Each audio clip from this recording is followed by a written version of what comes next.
দীর্ঘ ৯ মাস রক্তক্ষয়ী যুদ্ধ, অনেক ত্যাগের বিনিময়ে এলো ১৬ই ডিসেম্বর, মহান বিজয় দিবস। কি হয়েছিল ১৯৭১ সালের এই দিনে? ভোর ৫টা থেকে পাকিস্তানি হানাদার বাহিনী যুদ্ধবিরতি শুরু করে। পাকিস্তানি বাহিনীর পূর্বাঞ্চলীয় কমান্ডার লেফটেন্যান্ট জেনারেল আমির আবদুল্লাহ নিয়াজি সকাল ৯টায় মেজর জেনারেল গণদব সিং নাগরার বার্তা নিয়ে তার এডিসি ক্যাপ্টেন হিতেশৌর ২ প্যারা ব্যাটালিয়নের কমান্ডার ক্যাপ্টেন নির্ভয় শর্মা সাদা পতাকা উড়িয়ে মিরপুর ব্রিজের উত্তর পাড় থেকে নিয়াজির হেডকোয়ার্টারের দিকে রওনা দেন।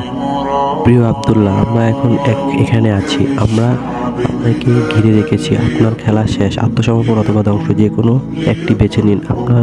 আমাকে আশ্বস্ত করছি, আপনি আত্মসমর্পণ করলে আমরা আপনার সঙ্গে জেনেভা চুক্তি অনুসারে ব্যবহার করব।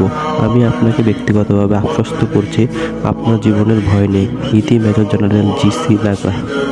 পরে লেফটেন্যান্ট জেনারেল মিয়াজির চিঠি নিয়ে পাকিস্তানি হানাদার বাহিনীর ৩৪ ডিভিশনের কমান্ডার মেজর জামশেদ গাবতলী ব্রিজের পাশে জেনারেল ডি.সি. নাগরার সঙ্গে সাক্ষাৎ করেন। দুপুর ১টার দিকে কলকাতা থেকে ঢাকা আসেন ভারতীয় মিত্রবাহিনীর কমান্ডার জেনারেল জাভেদ সিং অরোরার chief of staff major general J F R. Jacob. এরপর পাকিস্তান সেনাবাহিনীর পূর্ব অঞ্চলীয় কমান্ডার হেডকোয়ার্টারে চলে আত্মসমর্পণের দলিল তৈরির বৈঠকে উপস্থিত ছিলেন পাকিস্তানি বাহিনীর পূর্ব অঞ্চলীয় কমান্ডার লেফটেন্যান্ট জেনারেল আমির আবদুল্লাহ নিয়াজি, মেজর জেনারেল রাও ফরমান আলী ও মেজর জেনারেল মোহাম্মদ জামশেদ। যৌথ বাহিনীর পক্ষে ছিলেন major general J F R. জেকো, major general গণদব Singh নাগরা। আত্মসমর্পণের দলিল সই করা হবে, সেই করবেন ভারতীয় পূর্বাঞ্চলের কমান্ডার ও যৌথ বাহিনীর লেফটেন্যান্ট জেনারেল জগদীশ সিং অরোরা ও পাকিস্তানি বাহিনীর পূর্বাঞ্চলীয় কমান্ডার লেফটেন্যান্ট জেনারেল আমির আবদুল্লাহ নিয়াজি। আত্মসমর্পণ করলো তখনই সমর্পণ করবে না পাকিস্তানি বাহিনী। ১৬ই ডিসেম্বর কলকাতায় অবস্থানরত প্রবাসী বাংলাদেশ সরকারের প্রধানমন্ত্রী তাজউদ্দিন আহমেদ মুক্তিবাহিনী deputy chief of staff group captain A K. খন্দকারকে ঢাকায় আত্মসমর্পণ অনুষ্ঠানে থাকার নির্দেশ দেন। বিকাল ৩:৩০টায় কলকাতা থেকে পৌঁছান এ.কে. খন্দকার। এদিন বিকাল ৪টায় লেফটেন্যান্ট জেনারেল আমির আবদুল্লাহ মিয়াজি রেড ক্রস ময়দানে পৌঁছালে দুই পক্ষের সেনারা গার্ড অফ অনার দেয়। মিয়াজি এবং অরোরা এগিয়ে যান ময়দানে রাখা একটি টেবিলের দিকে। টেবিলের এক পাশে দুটি চেয়ার।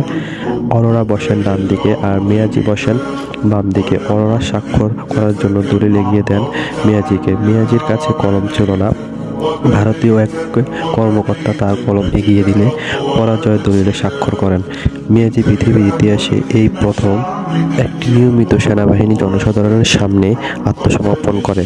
দলিল স্বাক্ষর করে মিয়াজি আনুষ্ঠানিকভাবে স্বীকার করে নেন স্বাধীন সার্বভৌম বাংলাদেশ রাষ্ট্রকে। আত্মসমর্পণের দলিল অনুযায়ী তখন সময় বিকাল ৪:৩১। আত্মসমর্পণের আনুষ্ঠানিকতায় বাংলাদেশ সরকারের প্রতিনিধিত্ব করেন এ.কে. খন্দকার। তিনি ওই সময় সাক্ষী হিসেবে উপস্থিত ছিলেন। সাক্ষী হিসেবে আরও ছিলেন ভারতীয় ৪র্থ কোরের কমান্ডার লেফটেন্যান্ট জেনারেল স্বাগত সিং, পূর্বাঞ্চলীয় বিমান বাহিনীর কমান্ডার এয়ার মার্শাল হরিচাঁদ দেওয়ান এবং ভারতীয় পূর্বাঞ্চলীয় কমান্ডার সেনাপ্রধান মেজর জেনারেল জে.এফ.আর. জেকো। এই আত্মসমর্পণের মধ্য দিয়ে বিশ্ব মানচিত্রে জায়গা করে নিয়েছে স্বাধীন বাংলাদেশ।